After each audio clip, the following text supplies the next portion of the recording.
பொதுவா நம்மளால WWE ரிங்குக்குள்ள நடக்கிற சம்பவங்கள தான் பார்க்க முடியும். ரிங்குக்கு வெளியில பேக் ஸ்டேஜ்ல என்ன நடக்குது அப்படிங்கிறது நமக்கு பெரும்பாலும் தெரியாது. முக்கியமா பார்த்தோம்னா WWE நடக்கிற எல்லாமே ஸ்கிரிப்ட் தான். எல்லாமே பிளான் பண்ணி தான் நடக்கும். 2 ரெஸ்லர் ரெஸ்ல் பண்றாங்க அப்படின்னா அவங்க 2 பேருமே உண்மையான லைஃப்ல விரோதிகளா இருக்க மாட்டாங்க. மேட்ச்ல என்னமோ சொத்து பிரச்சனை இருக்கிற மாதிரி பயங்கரமா ரெஸ்ல் பண்ணிட்டு பேக் ஸ்டேஜ்ல போன அப்புறமா ஒருத்தருக்கு ஒருத்தர் கை கொடுத்து கெட்டி பிடிச்சிப்பாங்க. நம்மளால அவங்க ரிங்குக்குள்ள வெறித்தனமா ரெஸ்ல் பண்றது தான் பார்க்க முடியுமே தவிர பேக் ஸ்டேஜ்ல அவங்க இருக்கிறதெல்லாம் நம்மளால பெரும்பாலும் பார்க்க முடியாது. ஆனா 2014 வருஷத்துல இந்த சிச்சுவேஷன் கம்ப்ளீட்டா சேஞ்ச் ஆச்சுது. 2014ல WWE நெட்வொர்க் அப்படிங்கிற அவங்களோட வெப்சைட்டை ஓபன் பண்ணாங்க. இந்த WWE நெட்வொர்க்ல பார்த்தோம்னா நம்ம ரெஸ்லிங் மேட்சஸ் மட்டும் இல்லாம நிறைய டாக்குமெண்ட்ரி ப்ரோக்ராம்ஸை பார்க்க முடியும். இந்த டாக்குமெண்ட்ரிஸ்ல எல்லாம் WWE பேக் ஸ்டேஜ்ல நடக்கிற பல சம்பவங்களை காமிச்சிருப்பாங்க. இதுல ஒரு சில சம்பவங்களை பார்த்தாலே WWE பொய் அப்படிங்கிறது நமக்கு ஆணித்தரமா புரியும். ஆனா என்னதான் பொய்யா இருந்தாலும் WWE ஒரு வேற லெவல் இன்ட்ரெஸ்டிங்கான என்டர்டைன்மெண்ட் ப்ரோக்ராம். இந்த பேக் ஸ்டேஜ் மூமெண்ட்ஸ் எல்லாம் உண்மையிலே வேற லெவல்ல இருக்கும். நம்ம எதிர்பார்க்காத 2 ரெஸ்லர்ஸ் பேக் ஸ்டேஜ்ல கை கொடுத்து சிரிக்கிறதையும் இன்னும் பல சம்பவங்களையும் நம்மளால பேக் ஸ்டேஜ் ப்ரோக்ராம்ஸ்ல பார்க்க முடியும். இன்னைக்கு நாம இந்த வீடியோல WWE ரசிகர்களுக்கு பயங்கரமான ஆச்சரியத்தை ஏற்படுத்திய மிக சுவாரஸ்யமான 10 WWEயோட பேக் ஸ்டேஜ் மூமெண்ட்ஸை பத்தி தான் பார்க்க போறோம்.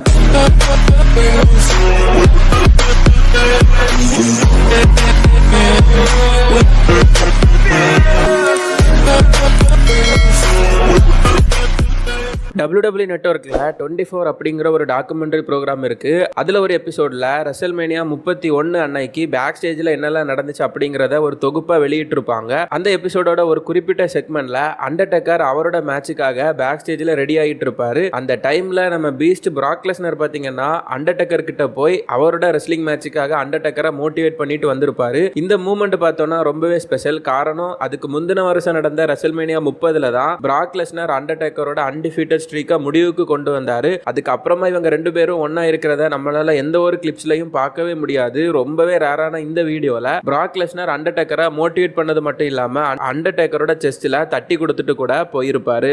WWE இதுவரைக்கும் நடந்த செக்மெண்ட்ஸ்லயே பார்க்கறதுக்கு ரொம்ப கஷ்டமா இருக்கிற ஒரு செக்மெண்ட் அப்படின்னா அது அக்டோபர் 22 2018 வருஷம் நடந்த ரோமன் ரெயின்ஸோட ஒரு செக்மெண்ட் தான். அந்த டைம்ல ரோமன் ரெயின்ஸ் WWEயோட ரெய்னிங் யூனிவர்சல் சாம்பியனா இருப்பாரு. ஆனா அன்பார்ச்சுனேட்லி அவருக்கு லுக்கீமியா அப்படிங்கிற பிளட் கேன்சர் மாதிரியான ஒரு நோய் வந்ததுனால அவரோட டைட்டில் அன்னைக்கு வெக்கேட் பண்ணிருப்பாரு. அவர் டைட்டிலை வெக்கேட் பண்ணதே ரொம்ப எமோஷனலா இருந்துச்சு. பார்த்துட்டு இருந்த ரசிகர்கள் நிறைய பேர் அழ ஆரம்பிச்சிட்டாங்க. அதுக்கப்புறமா ரோமன் ரெயின்ஸ் பேக் ஸ்டேஜுக்கு போயிருப்பாரு. WWE பேக் ஸ்டேஜ்ல நடந்த ரேரான ஃபுட்டேஜை ஷூட் பண்ணி அதை வெளியிடவும் செஞ்சாங்க. அந்த பேக் ஸ்டேஜ் செக்மெண்ட்ல ரோமன் ரெயின்ஸ் முதல்ல போய் ட்ரிபிள் ஹெச் ஹக் பண்ணிருப்பாரு. ட்ரிபிள் ஹெச் ரோமன் ரெயின்ஸுக்கு ஆறுதலும் சொல்லியிருப்பாரு. ட்ரிபிள் ஹெச்சுக்கும் ரோமன் ரெயின்ஸுக்குள்ள ஒரு நல்ல ரிலேஷன்ஷிப் இருக்கிறது மட்டும் இல்லாம இவங்க ரெசல்மேனியா 32ல மெயின் இவெண்ட் கூட பண்ணிருப்பாங்க. அதுக்கப்புறமா அவரு சான் மைக்கேல்ஸ் அதுக்கப்புறமா பால் ஹேமன் மாதிரியான தனக்கு மிக நெருக்கமான WWEயோட ரெஸ்லர்ஸையும் மேனேஜர்ஸையும் கெட்டி பிடிச்சி பயங்கரமா எமோஷனல் ஆகியிருப்பாரு. பார்க்கிறதுக்கு ரொம்பவே டஃப்பான ஒரு மூமெண்டா இருந்தாலும் ரொம்பவே ரேரான WWEயோட ஒரு பேக் ஸ்டேஜ் செக்மெண்டா இதுவும் இருந்துட்டு இருக்கு.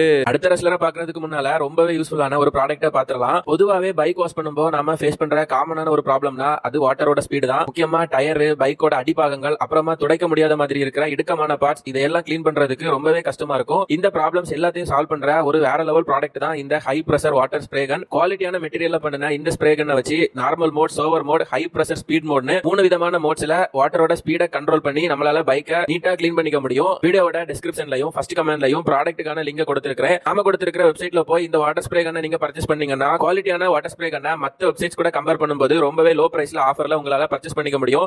ரொம்ப யூஸ்ஃபுல்லான ஒரு ப்ராடக்ட் இது. சோ மறக்காம லிங்க் கிளிக் பண்ணி ப்ராடக்ட்டை செக் பண்ணி பாருங்க.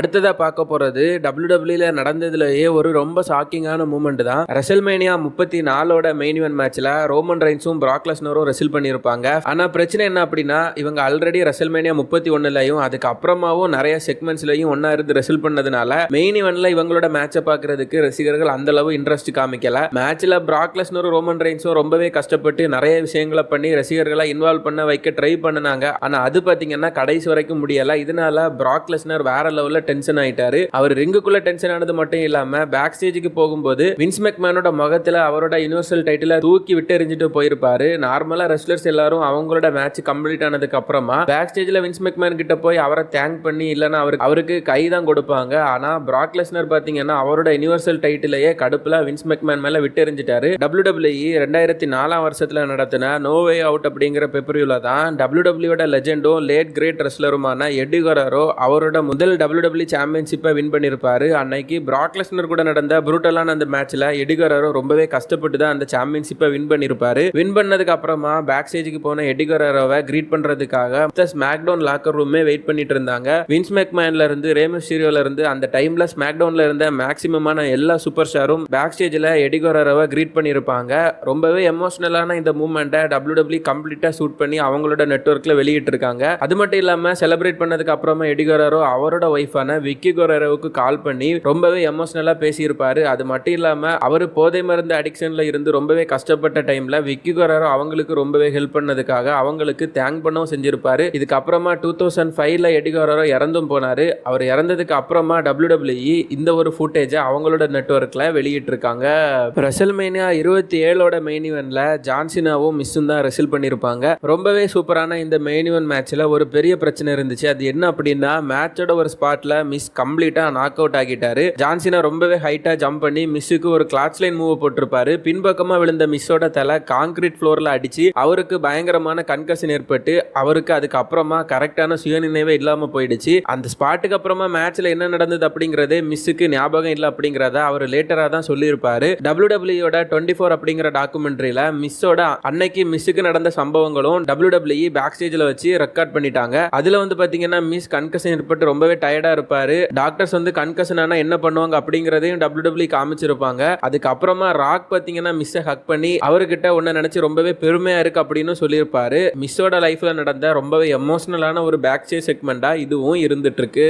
அடுத்ததா பார்க்க போறதும் ஒரு ரேரான ஃபுட்டேஜ் தான். ரெசல்மேனியா 33ஓட செகண்ட் மேட்ச்ல கெவின் ஓவன்ஸும் கிறிஸ் ஜெரிகோவும் யுனைடெட் ஸ்டேட்ஸ் சாம்பியன்ஷிப்காக ரெசல் பண்ணியிருப்பாங்க. அட்லீஸ்ட் இந்த மேட்சை WWE மெயின் ஈவென்ட்ல வைக்கலனாலும் ஃபர்ஸ்ட் மேட்சா வச்சிருக்கலாம். இது ரெண்டாவது மேட்சா இருந்ததுனால ஃபேன்ஸுக்கு மேட்ச் மேல இருந்த இன்ட்ரெஸ்டும் குறைஞ்சது. அது மட்டும் இல்லாம மேட்சும் எதிர்பார்த்த அளவுல வராததுனால பேக் ஸ்டேஜ்ல வின்ஸ் மெக்மேன் செம்ம கடுப்புல இருந்திருக்காரு. அது மட்டும் இல்லாம வின்ஸ் மெக்மேன் பக்கத்துல இருந்தவங்க கிட்ட அவர் ரெசல்மேனியால பார்த்ததுலயே இதுதான் ஒஸ்ட் மேட்ச் அப்படின்னு சொல்லியிருக்காரு. WWE 365 அப்படிங்கிற ஒரு டாக்குமெண்ட்ரி எபிசோட்ல அன்னைக்கு நடந்த பேக் ஸ்டேஜ் மூமெண்ட்ஸை WWE வெளியிட்டு இருந்தாங்க. அதுல கெவின் ஓவன்ஸ் பாத்தீங்கன்னா வின்ஸ் மெக்மேன் கிட்ட போய் ஆர் வி குட் எல்லாம் ஓகே தான் அப்படின்னு கேட்டிருப்பாரு. ஆனா அதுக்கு வின்ஸ் மெக்மேன் கொஞ்சம் கூட தயங்காம நோ இல்ல அப்படின்னு பதில் அளிச்சிருப்பாரு. WWE வின்ஸ் மெக்மேன் அவருக்கு என்ன தோணுதோ அதை ரெஸ்லர்ஸ் கிட்ட ரொம்பவே ஈஸியா சொல்லிடுவார் அப்படிங்கறதையும் இந்த ஒரு செக்மெண்ட்ல இருந்து நம்மளால தெரிஞ்சிக்க முடியுது.